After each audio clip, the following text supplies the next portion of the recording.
Hey guys, it's Michael and Yemisi. Today we're exploring the incredible city of Kathmandu in Nepal. We've always wanted to visit Nepal. I am so excited to show you this city. We're visiting some of the most unique temples we've ever seen, hanging out with locals in ancient squares, and ending it off with an amazing food tour in Thamel, eating some of the best food we've ever had with some amazing people. So let's get into it. Okay, real quick before the vlog starts, there's something we need to address. You may have seen recently that Nepal is currently in a lot of distress. Their government fell apart and there were riots and a lot of people died. We visited Nepal just before this all happened, and as you'll see in this vlog, this is one of our favorite countries we've ever been to, so it really makes us sad to see. I hope in the future that it will be resolved soon so people can continue to see how beautiful and amazing country that Nepal is. Right now things look to have stabilized and we're wishing all the best for our friends that we made in Nepal. We still absolutely recommend that you visit Nepal. So with that being said, onto the vlog.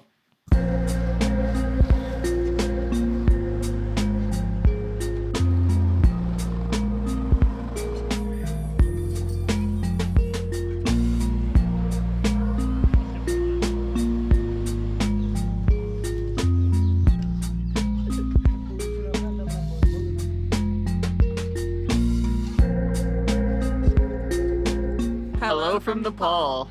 We arrived in Nepal during rainy season. Right here behind us is supposed to be one of the best views of Kathmandu, but it's raining, so. This is Chandragiri Hills, which is just this cable car that takes you all the way up to the mountains outside of Kathmandu. So we're really hoping that it'll clear up because when we were at the base, you could kind of see the peak every once in a while through the clouds. So hopefully we'll get a good view of the city from here. Prices here are much more expensive for tourists, but it makes sense, because we chose to come here. So just be aware that you're paying about at least 5 times as much as a local, but that's okay because it's the equivalent to how much we would pay in the States. There's a lot of other things to do up here, so we're gonna go to a temple to see if we can burn some time and hopefully the class will leave.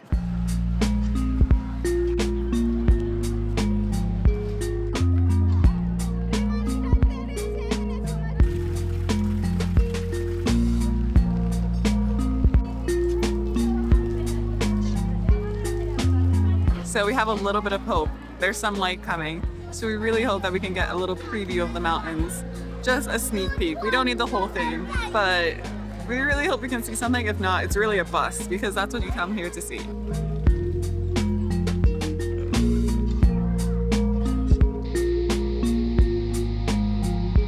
Never mind, we just decided to go down because there's absolutely no way these clouds are breaking through. It's just getting worse and worse. So we're gonna go down and we're gonna come back to Kathmandu in 2 days and maybe then the clouds will be better, but it's August. It is the rainiest month by far. So it's kind of just what happens. If you want to get a better view, definitely come during the dry season. But we won't let it get us down. We are going to head back into the city and probably get some coffee because we're dragging a little.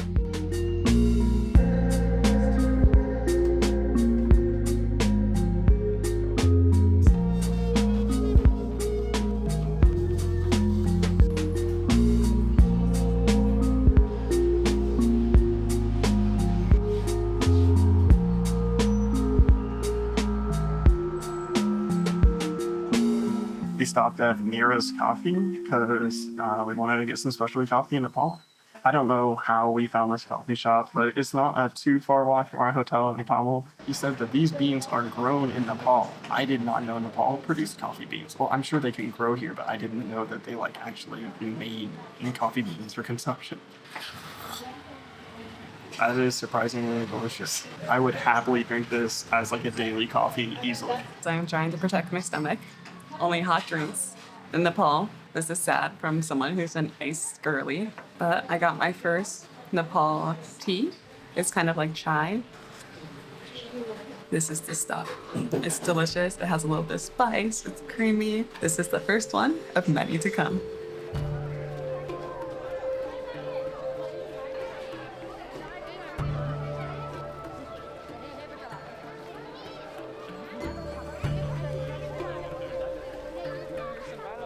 Alright, we arrived back in the city and we are now at Swayambhu, which is also known as Monkey Temple, and it's pretty obvious why. There's so many monkeys, but I read that the monkeys here are really chill, so they kind of are harmonious with the humans. You leave them alone, they leave you alone, and they just hang around. They're really less vicious than the one in Bali.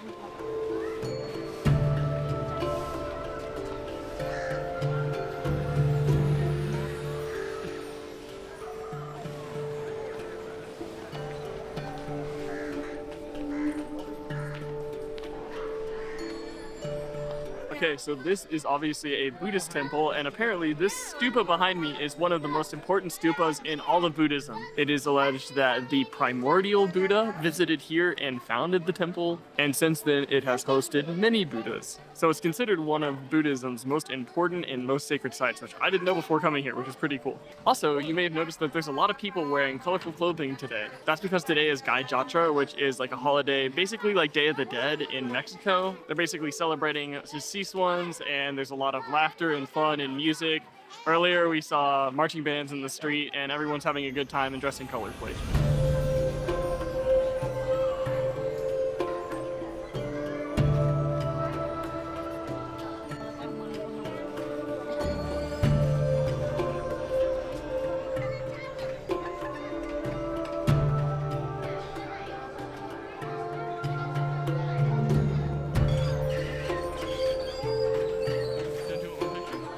I can't tell if this is monkey temple or dog temple because there's so much fur going on. It's really hard to differentiate between them.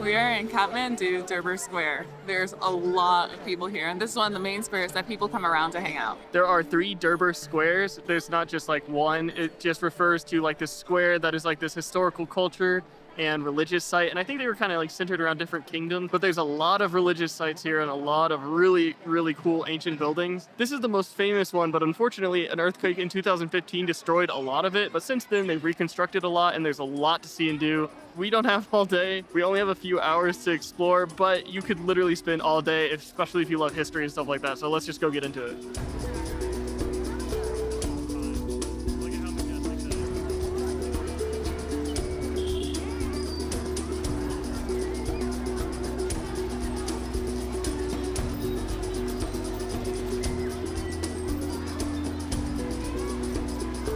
We're just chilling at the top of one of these temples. You're allowed to come up here and just sit down, which is really nice. This is a really unique place. I've never seen architecture quite like this. This is really cool to see. In the square, in the corner, the living goddess lives there.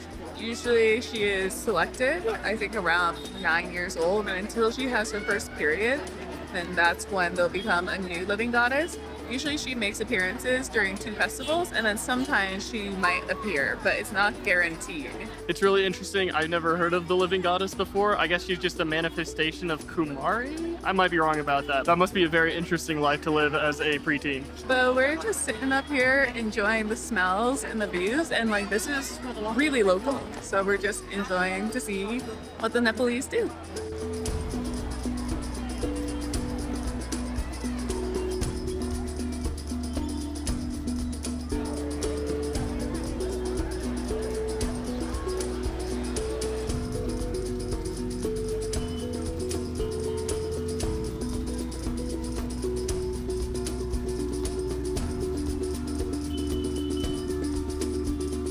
I do not know where I am right now. This is honestly kind of unreal.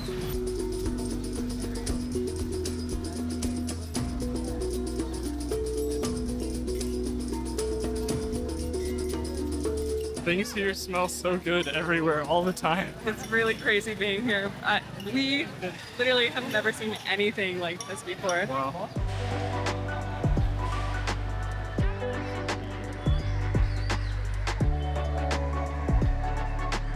We were walking around and 2 men came up to us and put some dots on our forehead and gave us flowers. So now we look very festive. We're at the Garden of Dreams, and literally it looks so dreamy. Like there's 4 different sides, And it looks really beautiful, but it's starting to rain, so we're sitting under this ledge hoping that it saves us. I don't fully remember what the story is here, but yeah, it's a really stunningly beautiful garden. I was not expecting it to be this pretty and so pristine. So we're gonna walk around and take some pictures and maybe find out some more information about why this is here.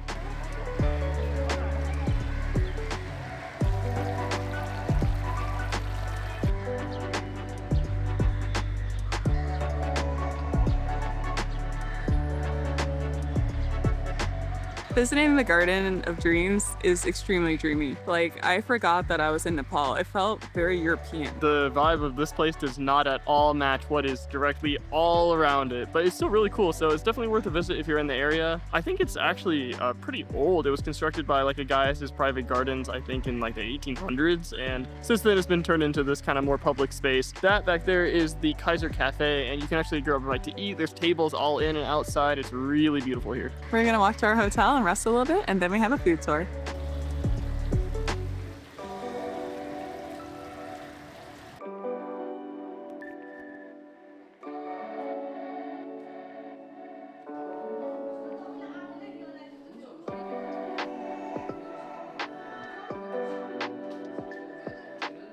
We just arrived to our hotel room in Kathmandu. We are at the Nirvana Boutique Hotel, and oh my gosh, as soon as we walked in, nicest people ever. The desk lady, we got warm towels and juice. It's really crazy. We're at a boutique hotel, but it feels like a 5-star experience. If you skip room tours, you don't want to skip this one because it's actually pretty awesome. So first off, the room is really nice with this brick wall and lots of like intricate woodworking. It has everything you would ever need. Classic hotel room. It's really nice. Surprisingly nice view for Kathmandu, which is not necessarily, you know, the most picturesque city. There's lots of interesting old hotels around here. And they provided us with 2 large bottles of drinking water, which, if you know, the water situation is a little bit sketch here in Nepal, so having fresh drinking water is really nice. But they were super great. They treated us amazing, like a 5-star resort. We have our taxi for in the morning already figured out, so basically all we have to do is just wake up. And since we're leaving before breakfast time, she offered, just without us asking, to pack us a breakfast so we could have something on the road. So super great service. Highly recommend Nirvana Boutique Hotel.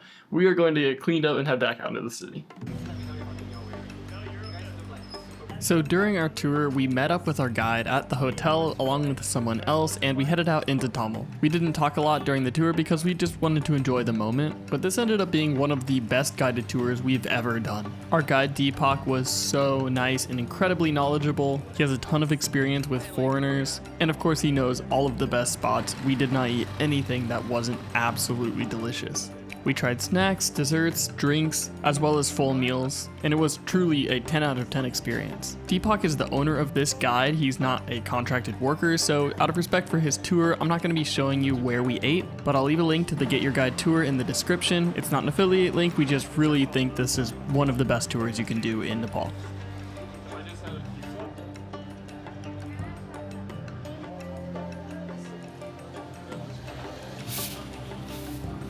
Is this one bite, or? It is not how you imagine it, right? I thought it was an apple with cinnamon. Whoa, it's so sweet. It's a lot softer than that. I tried to describe it, but I can't think of. And to round off the tour, we ended at a restaurant where they sell a certain type of half Tibetan, half Himalayan cuisine. We had masala tea, noodle soup, chatamari, bara, and a little rice ball that had like molasses inside. We were stuffed. We could barely eat it all, but we just couldn't stop because it was all so delicious. It was a great way to end the tour. We just sat there and talked for like an hour. By the end of it, I felt like I was making friends with everybody there, and it's a moment I'll never forget.